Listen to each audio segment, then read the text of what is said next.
Hey, this is Pastor Rick. Let me ask you a question. Do you have something in your life that's out of control? You just can't fix it. It's bigger than you. It's larger than you. It costs more than you can afford. What do? Well, you give it to God. You just give this moment to God. Now, I'm going to show you in the Bible where a woman came to the end of her road. They were trying to kill all the boys in Egypt, and Moses' mother came to the end of her ability to protect him. And sometimes as parents, you come to that place where you can't do anything. You don't have the ability to do it. So let me show you in Exodus chapter 2, verse 1, what she did. It says, a man of the house of Levi went and took a wife, a daughter of Levi. So the woman conceived her son and bore a son. And when she saw that he was beautiful child, she hid him 3 months. Hid him 3 months. Why? Because they were trying to kill him. All the boys in Egypt. But when she could no longer hide him, she took an ark of bulrushes for him, daubed it with asphalt and pitch, put the child in it, and laid it in the reeds by the river's bank. And his sister stood afar off to know what would be done to him. Now let me set the stage. Here in Exodus, you have Israel coming to a place where the king has become extremely paranoid. Once upon a time in Egypt, they were celebrated, the Israelis were, because they were the descendants of Joseph. But in chapter 1, verse 8 of Exodus, it says, there arose a Pharaoh who did not know Joseph.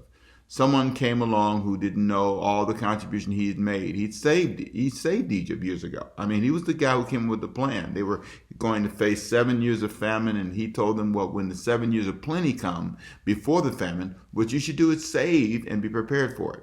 And all of this was his interpretation of a dream. So they viewed Joseph as a hero because he saved the nation. And so at the end of the day, though, there arose those who didn't remember that. In your life, people will not always remember. My name is Ricky Temple, and one day they won't remember that in this church. The pastors will come along and take over after me, and they will say, what's his name? Temple, Temple, Ricky Temple. That's who it was. Now, all that I've accomplished and the hard work we've done will be forgotten. But that's okay, because it's not for them anyway. But there's a moment when there arises those who don't remember. Well, what's fascinating is, notice what this mother does. After the king became paranoid, he decided that he wanted to stop the population of Israel from growing. It's close to 3 million people. He didn't want that. So he said, let me kill all the boy babies. And so there's this woman now, she's got a boy baby, and they're planning on killing him. And she does all she can do to hide him for 3 months. And then at the end of that, she just sits there and says, I can't do anymore. Sometimes parents, you have to come to that place where you realize you can't do anymore. You can't teach anymore, say anymore, give anymore, protect anymore. You have to release them. So she takes the son to the river and says, I'm going to if they're going to kill him, I'm going to put him in the river and I will take charge of this moment. So she releases him. And what's amazing is his sister, Miriam, the little boy's sister, which is Moses, by the way, she sits there and she says, well, let me see where he goes. And she watches and watches and watches. And what's amazing is something miraculous happens. God intervenes. Pharaoh's daughter sees him and turns everything around. Now, here's a lesson in all of that. When you give up hope, sometimes God has a plan. Miriam was sitting there.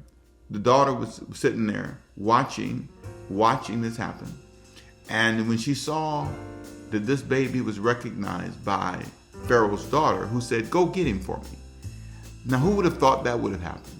But that's God's intervention. Now, here's what I want you to understand.